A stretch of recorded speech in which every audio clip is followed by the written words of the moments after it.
meet on the lands of the Whadjuk people of the Noongar Nation, and that we pay our respects to elders past, present and emerging. I'd also like to welcome our new CEO, David Mclennan, to his first council briefing. It's lovely to have you here, David. Just note that we do have Councillor Harley is not here, but assuming that she is just running late.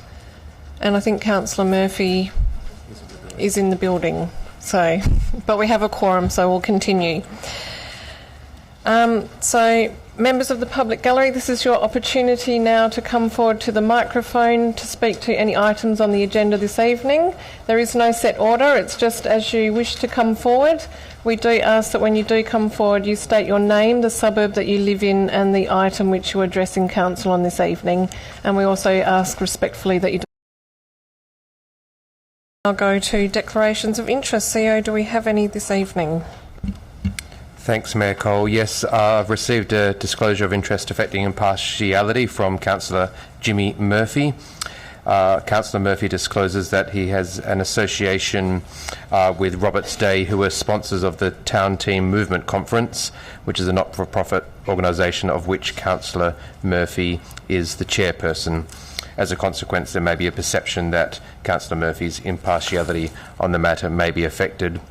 Councillor Murphy declares that he will consider this matter on its merits and vote accordingly.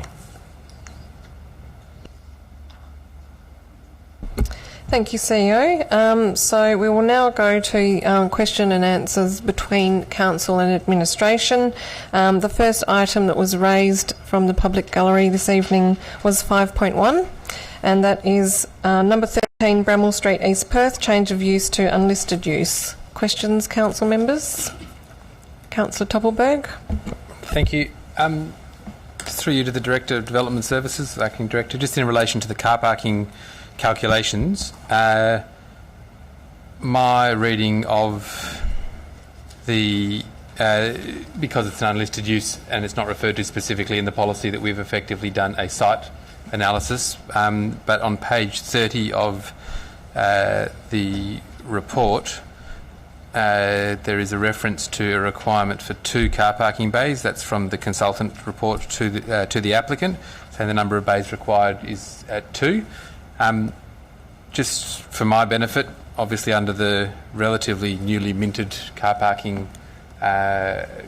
policy, in these circumstances we don't specifically calculate a number, but have I missed it somewhere? Do we actually have a required number of bays for the use, or is it just a site assessment that effectively says whether or not the area and the particular proposal can accommodate what is proposed? Through you, Mayor Cole, in terms of the parking requirements in this case, as the use is not a listed use under the scheme, our car parking policy 771 simply requires the submission of a parking management plan to determine a site-specific demand. I believe the reference on page 30 may be from the applicant in terms of if the land use was deemed an office for the purpose of the scheme, but as administration have taken the view that it doesn't fit comfortably within the office use and is an unlisted use, it requires a parking management plan in accordance with the policy.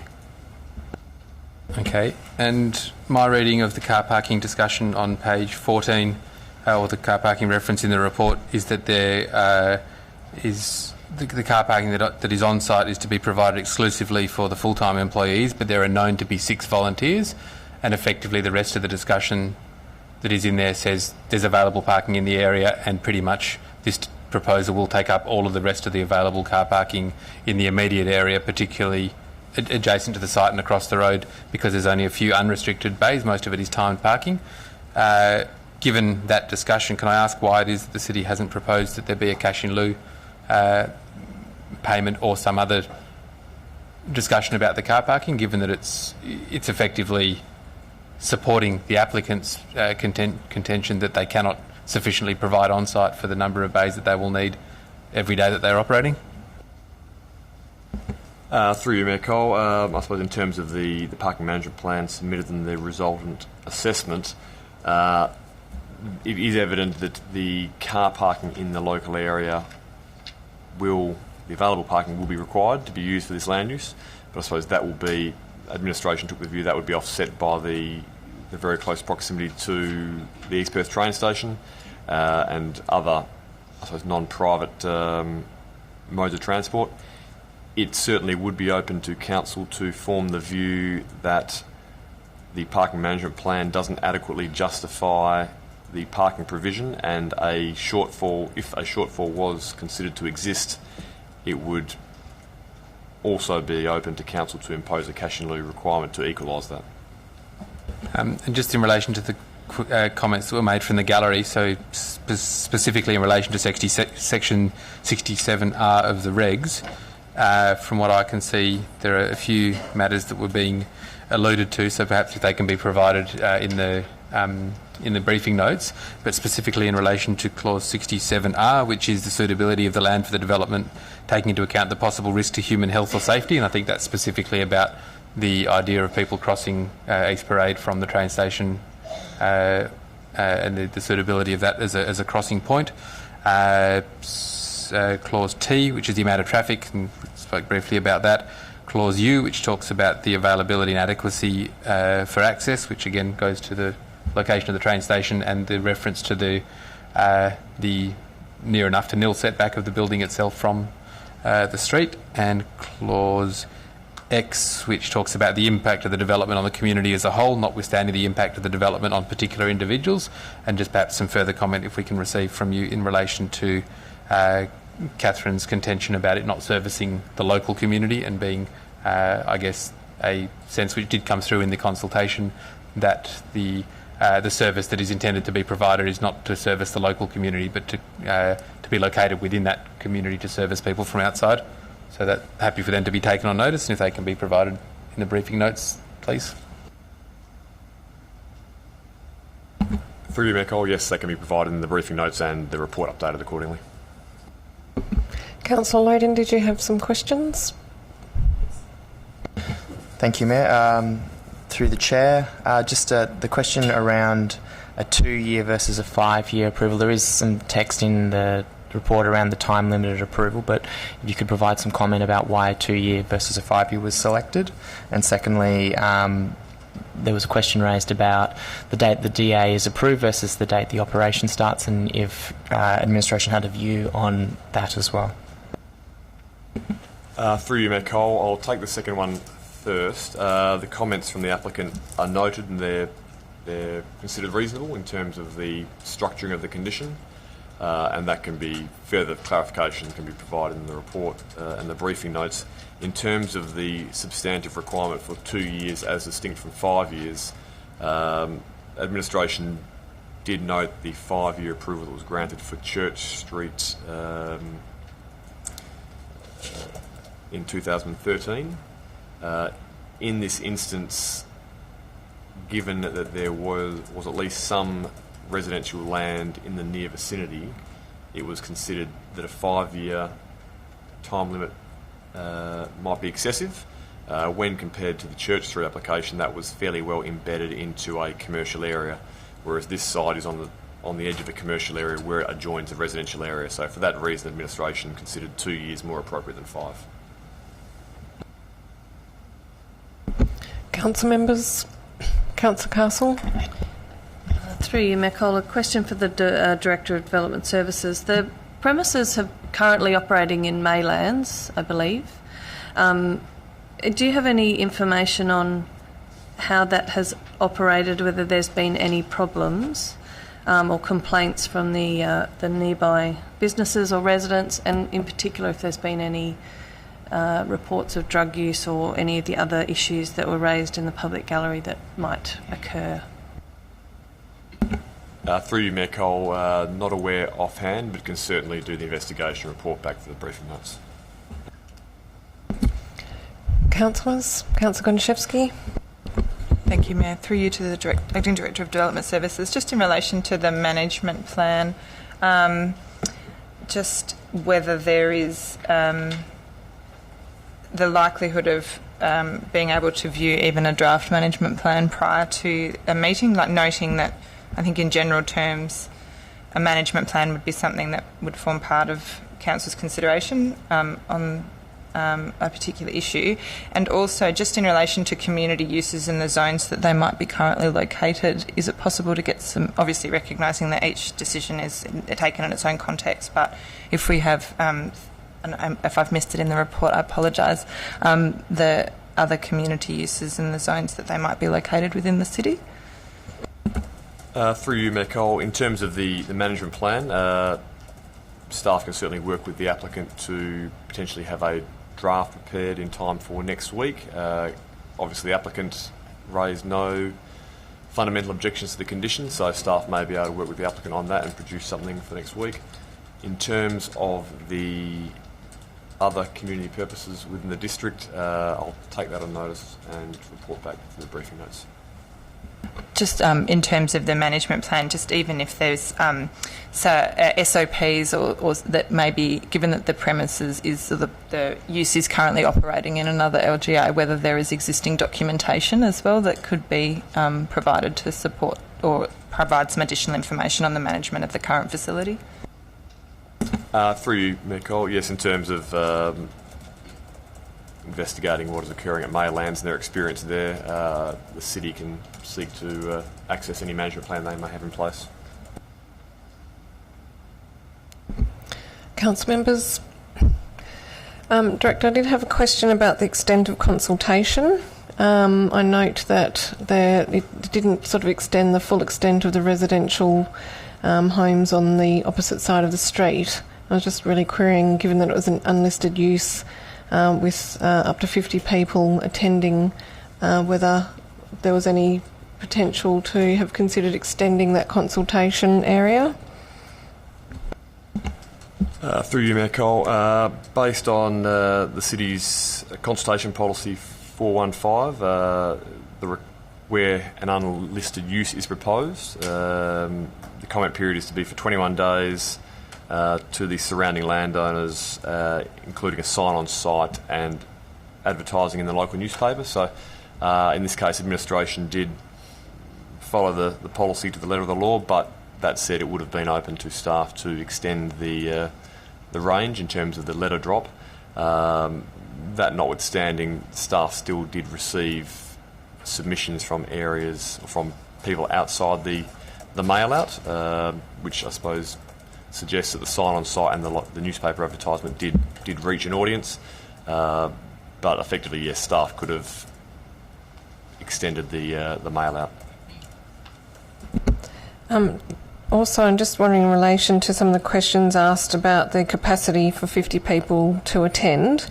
I just note the dining room capacity is 92 square metres, and whether the applicant might be willing to provide a seating plan to demonstrate whether 50 people can use the dining area at one time.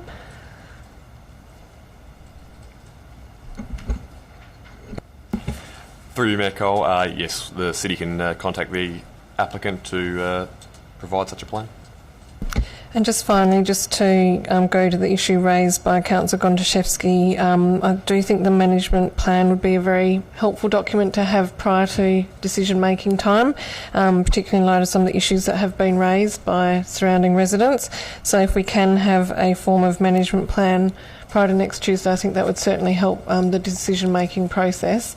I note that the application was received on the 6th of September, so it does appear that there is still some time in terms of consideration of this application. Would that be the case? That was a question. Through you, Mayor Cole, yes, the application was submitted on the 6th of September, so would otherwise need to be determined early December. Given it was advertised, it's a 90-day determination period. Councillors, any questions? Okay, thank you. We'll move on. The second item that was raised by the member of the public gallery this evening was item 5.3. That's numbers 150, 152 and 158 Claysbrook Road, Perth. Amendment to approval for a mixed-use development comprising 7 commercial tenancies and 116 multiple dwellings. Councillor Toppelberg. Just a question through you to the Acting Director. The applicant, is it the applicant's discretion to be able to have this, even though it was determined by the JDAP? Can you explain, has there been a change in the regs? Because I would have thought that it would have tipped over the dollar figure for mandatory reporting to the DAPs. Through you, Mayor Cole, the initial application required a JDAP determination, but the regulations allow the applicant to choose, in this instance, where it's simply a time extension, whether it's determined by the JDAP or by the council. On this occasion, they've selected the council. Okay, and the extension of time, is what's being proposed by the officers what was applied for in terms of the actual time?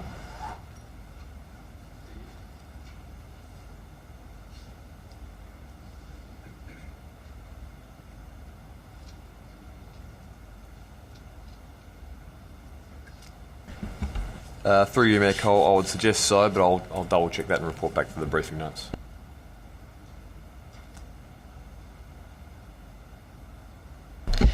Just following up on that question from Councillor Toppelberg, my understanding is that a 3-year extension has been sought to 13th of November 2021, and I did want to just ask that the standard does seem usually is 2 years. Is this an issue that has been contemplated by administration in granting recommending the granting of a 3-year approval of extension?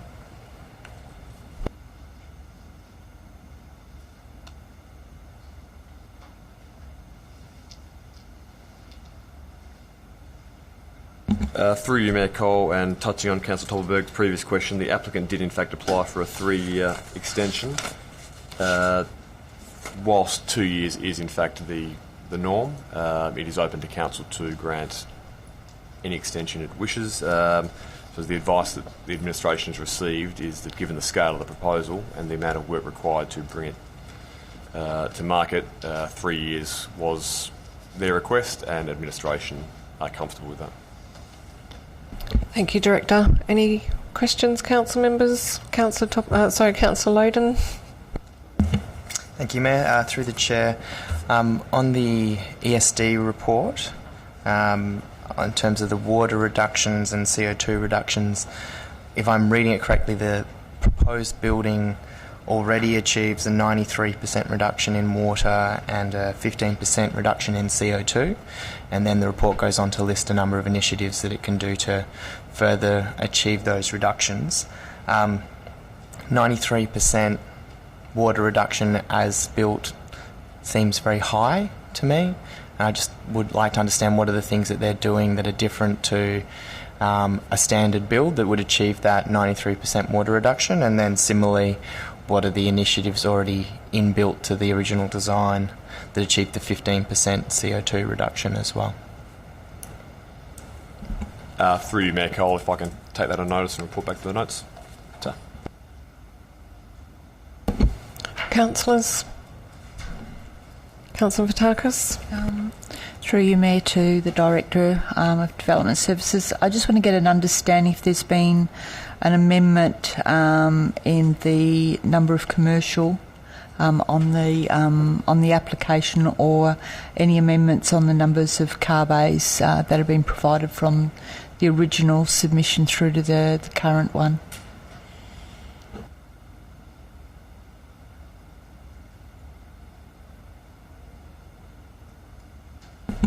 Through you, Mayor Cole, the application is for a time extension only and doesn't involve any material changes to the actual plans. Councillors. Look, I have one final question. Noting this is a large development with 4 crossovers, it might seem minor, but I did note in the report it talked about retaining 11 of the 12 verge trees, and just wanted to know whether there'd been an offer from the applicant to replace the verge tree that needs to be removed in another location. Through you, Mayor Cole, I'm not sure if that discussion has taken place, but given the scale of the development, I would suggest that they would be open-minded to it, but staff will touch base with the applicant and report back. Thank you. Council members, any further questions? Okay, we'll go back to item 5.2, which is 486 Newcastle Street, Leederville, amendment to approval for 7 group dwellings and home occupation office, extension of time. Questions? Councillor Toppelberg. Thank you again, Madam Mayor. Through you to the Acting Director. Just has the proposal been assessed against the current landscaping requirements of Policy 711?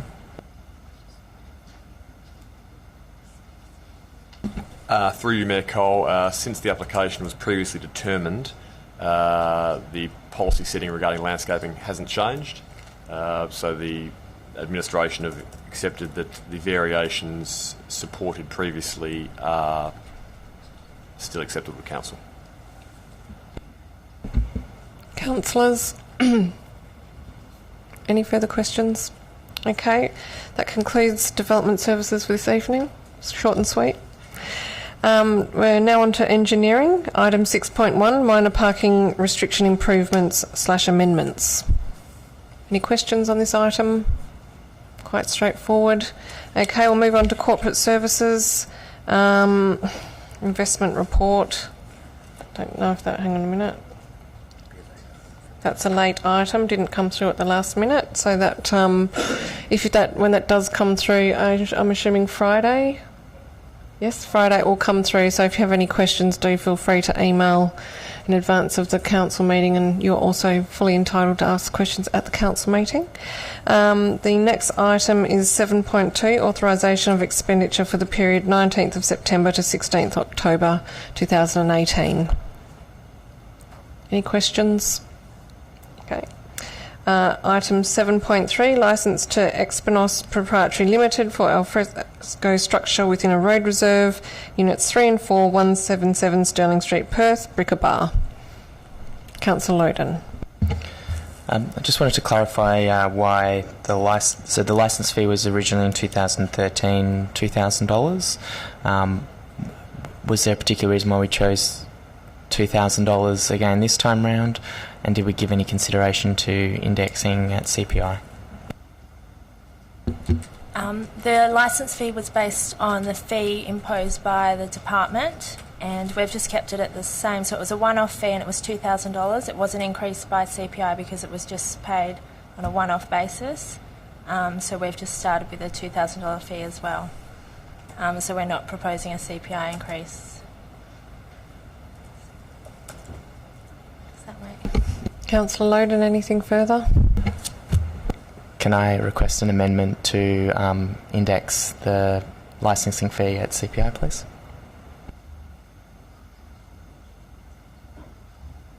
Yes, we can put that amendment forward. Thank you. Any further questions on this item? No? Okay, we'll move on to the next item. It has come through with a replacement page, just drawing your attention to the document with some replacement text in blue in front of you. It's a late report, City of Vincent's statutory review of wards and representation. So I'm not sure if you had an opportunity to read the text, but perhaps I can just explain that the way that Clause 2 was previously written didn't allow for an extension in consultation, and so that has been amended. And also the blue text now provides an opportunity for this to be considered at the February meeting so that it can meet the ability for any changes to be made by the board in time for the 2019 council elections.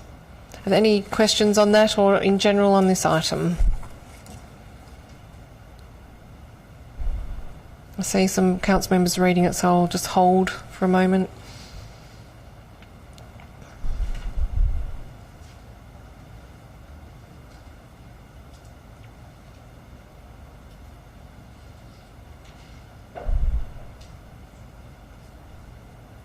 Okay.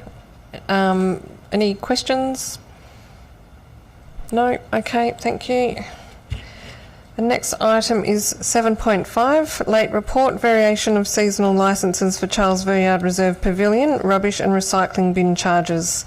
Can I just note there's also ESL charges, so perhaps that might also need to be added into the subject of the ESL.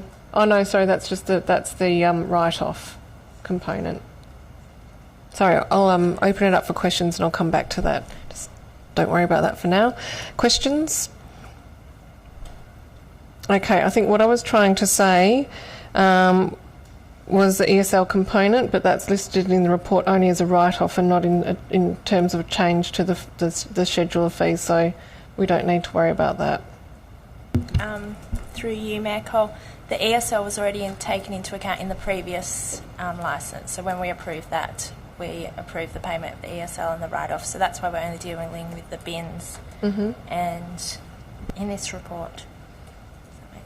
Okay, I'll leave that to administration to determine what should be in the subject matter, but just noting that there are some write-offs associated with that report. Are there any questions on this one? No? Okay. Next, we're moving on to community engagement. First, 8.1, Draft Banks Reserve Master Plan. Any questions, Councillor Toppelberg? Thank you, Mayor Cole. Question to the Director. Just in relation to the consultation, we intending to, or would it need an amendment to include signage on site and during the consultation period or in the lead up to it, obviously not at the death knock, are we intending on having council staff or officers actively informing people within the reserve that the master plan is out? I understand that people in the local area will receive, well, I would assume that they would receive notification, will advertise as we normally would, but is there intention for anything to be on site, whether in person or with signage? Through you, Mayor Cole, there wasn't any specific intention to have on-site consultation or place an on-site signage on the reserve, but that's certainly something that administration is comfortable in doing. Certainly that the signage, I think, makes sense. In terms of localised consultation on site, there has been quite a significant amount of that through the preparation of the master plan. So my view would probably be signage rather than on-site consultation, but that's obviously subject to council's decision. Anything further? Council members, Banks Reserve Master Plan? No? Okay. Next item is 8.2, Draft Public Open Space Strategy. Councillor Loden? Two questions on the action list. Action 7 is listed as a medium-term action, which is around roads to reserves, which a number of them would be medium-term actions, but I believe some of them would also be short-term actions as well that we'd see happen in the next 1 to 3 years, I hope. So I was just wondering if that is... it would be appropriate to change it to a short and medium-term action. And similarly, action 9 is around dogs, and whether it would be appropriate to change that to medium-term rather than short-term.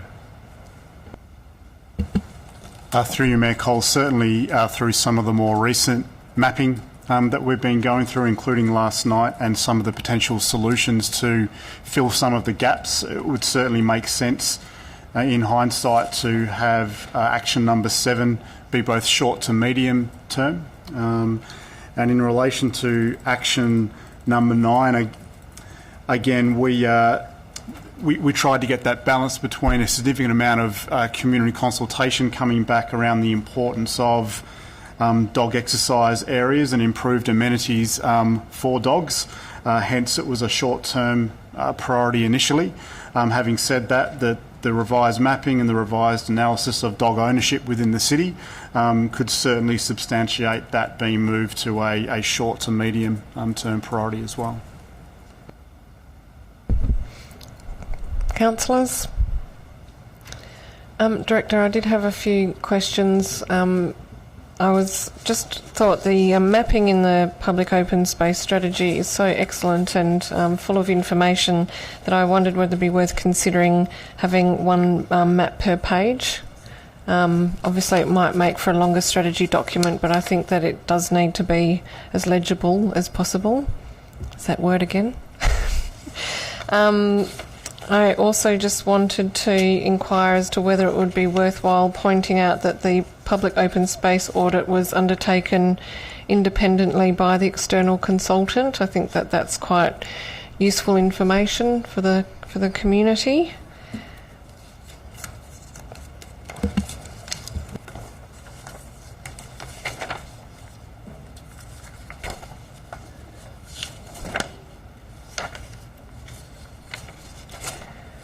And similarly to Councillor Loden, just in terms of some of the prioritisation, I think I had earmarked the same issues in terms of the recommendation 7, that perhaps that should be short to medium for your consideration. In terms of 9, I also thought perhaps short to medium, which was again on the dog recommendations. So I think that they were basically the ones that Councillor Loden has already earmarked. And just one final thing, I did notice in reading through the strategy that there were quite a few full stops missing and might need just one last final proofread if possible. Yes, through you, Mayor Cole, in terms of any grammatical, spelling, formatting pickups, as well as improved presentation of the mapping, that certainly is something that we're working through at the moment with the marketing department prior to the strategy being released for public comment. Importantly, that was one of the main reasons for recommendation number 3, which just allows us a bit more time to finalise formatting and styling of the final strategy. Certainly note your points around the audit of the public open space being completed by an independent consultant, so I think there's certainly validity in including that reference within the strategy, and as per the previous comments, I agree with those changes to the priorities. Thank you, Director. Any further questions on the public open space strategy? Okay. Okay, the next item is adoption 8.3, adoption of policy number 3.10.3, street activation. Questions? Director, I did note in the feedback that there was feedback around having a play street kit, and it does seem that there's a willingness on behalf of administration to do that. I just was interested to know whether that would be in the first tranche of templates that would come out with the events kit, or how long you think that might take to develop. Through you, Mayor Cole, no, that won't be as part of the first a lot of collateral that's going to come out to support this policy, but certainly something that the community partnerships team is already working on. I would anticipate that we'll try and have that completed early in the next calendar year, given the fact that it's being worked on at the moment, but it won't be released in time for the implementation of the policy upon council endorsement. Okay, thank you, Director. Any questions? Activation policy? No? Okay. The last community engagement item is 8.4, Tennis West proposal for Robertson Park, Fitzgerald Street, Perth. Councillor Toppelberg. Thank you. Question to the Director. In your experience, are you satisfied that proposed condition or clause 2 of the decision, which just requests that the department and Tennis West consult, would that be sufficient, or would we require them to submit a consultation plan to you? It doesn't have to come back to council, but to you for approval or sign off before they actually go out and do it? And I ask that because traditionally, where people haven't consulted with Vincent Community in the way Vincent Community expects to be consulted, it's much harder to fix after than before. Through you, Mayor Cole, I've been working quite closely with the department in that regard, and reassuringly, even some of the initial extent of consultation that I'd proposed as a minimum standard from the city's perspective, the department actually came back and said, actually, we would rather expand that radius, and we would rather take more time given the timing of the year. So certainly my work with the department over many years gives me great comfort in terms of their consultation practices, and the dialogue over the recent weeks and months has only reaffirmed that. So I'm certainly comfortable in the consultation that's proposed from the department, and it is important to note that whilst the department and Tennis West will be driving this consultation, the City of Vincent will be very much involved to make sure that, one, it's being done as per the city's expectations, but also that any feedback is being accurately captured and then represented back to both council and through the business plan. Can I just ask then that when we get the report back to council as part of recommendation 4, that we receive a summary of the consultation plan and methodology as well as it was carried out? Thank you. Can I just ask a follow-up question to that, Director? I note in the report it talks about 2 public information sessions and a project bulletin. So I just wondered whether we should be stipulating also that for those who can't attend, whether there will be online information and the ability to submit comment online. That just seemed to be the element that might be missing.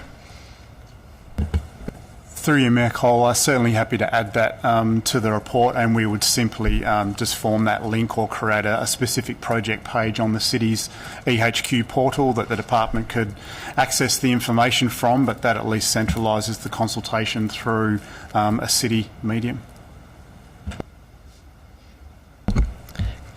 Councillor Gonchevsky. Thank you, Mayor. Just through you to the Director of Community Engagement. I'm just trying to get my head around the order of events. In terms, my understanding is that should the motion pass as recommended, that the approval is given to include the site on a short list. There's no binding commitment to move forward beyond that, and that the matter would really only return to council if through that business case process the site was selected by Tennis West as their preferred site going forward. Okay. So at this point in time, and that the feedback from the consultation from item 4 is not at this point proposed to be a decision point on the basis of whether we would move forward, I guess, to confirm that the approval in item 1 is still the view of council after considering the consultation. I guess I'm just wondering whether it's the approves or improves in principle subject to the to consideration of a consultation, and what that potentially does to timelines and other plans. If you could clarify that for me, that would be great. Through you, Mayor Cole, certainly that summation of proposed events is correct.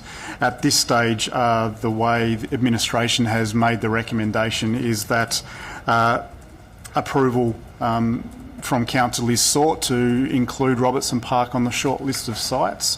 Part of that approval does require the department and Tennis West to consult with the local community. That information and feedback would then be picked up and documented and responded to within the business case.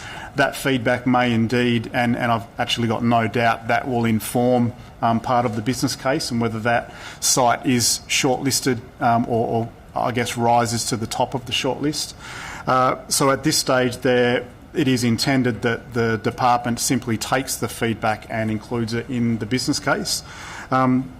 There is the option, upon speaking to the department, if council would prefer to bring a report back to, subject to report number 9.1 on tonight's agenda, bring it back to the first council meeting in early February. That is probably as far as the department can stretch the current timeline. So there is that option available to council if you do wish to receive the feedback and have that inform whether you want the site to be on the short list or not. Councillors? Councillor Loden? I just wanted to clarify if this will trigger a planning approval in the built form policy, if it proceeds. Through you, Mayor Cole, we'll take that one on notice and report back to the briefing notes. Then just to follow up one, if it does, then are they aware of the built form policy requirements around tree canopy and ESD as well? Through you, Mayor Cole, that is one of the undertakings that we've given the department, that whilst there will be specific conditions on any development, if indeed this does proceed through the business case and ultimately council decision making, we have given an undertaking to provide the department with a good understanding of all the relevant policies and strategies and any specific site information that they will be expected to adhere to. And we've committed to giving that to the department by the end of this consultation process, again just to simply inform the business case at this point. Council members?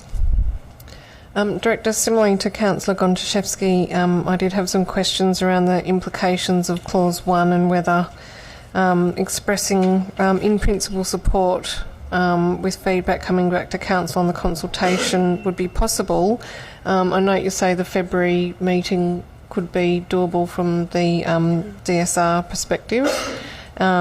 So I just wanted to ask whether that are you satisfied that that advice has been sought and is enough to sort of proceed on that basis if an amendment was to come forward, or would you require more time during the week to discuss that with Sport and Rec? Through you, Mayor Cole, I have that confirmation in writing, so if an amendment was to come forward, I'll discuss it with the Department and Tennis West during the week, but I'm comfortable that that is the case. Okay, well, I'll just, subject to receiving any further advice, I'll just flag that amendment. Thank you. Councillors? Okay, that concludes that item for tonight. So, Chief Executive Officer reports. We have item 9.1, ordinary briefing, council briefing and ordinary meeting of council dates for 2019. Any questions? I just want to let you know that Alicia Falconer and I did go through the dates to verify how they worked with public holidays, school holidays, Easter, etc. And it looked like it was all workable and doable. So just to give you some comfort there. No questions on that one? Okay. Next item is 9.2, Annual Report 2017-18. Oh. Okay, apologies. It was still on my docs on tap. That's coming to the December meeting. Oh yes, sorry, we're still. CO, do you want to explain the issue that we're having with the financials? Don't worry, there's no issue actually with the financials. I just want to clarify we're in good hands. It's all okay. Yes. Thanks, Mayor Cole. There has just been a delay in the finalisation of the financial statements related to the city's interest in the Mindarie Regional Council and the timing of the cleared audit report for that regional council, which impacts our financial statements. And 7 other member councils, or 6 others, because we make number 7. So that issue has been raised with MRC, and I believe that an audit committee meeting is imminent at the MRC, so that issue should be cleared up very soon. Thank you, CEO. Any questions? Councillor Hallett? Can I just ask, is it possible to have an opportunity to provide feedback on some of the drafting in that before it comes back to council, just particularly in relation to the gender equity report? Through you, Mayor Cole, yes, of course. Thank you. So we've all got the draft there on docs on tap, so go for it. Yep. Councillors? Okay. Information Bulletin 9.3. Any questions? Councillor Loden?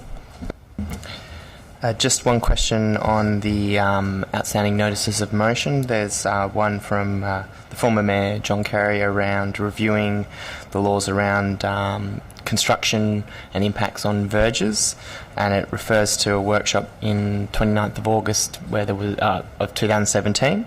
But I was just wondering if there was any details of what next steps administration is proposing to take with that nom.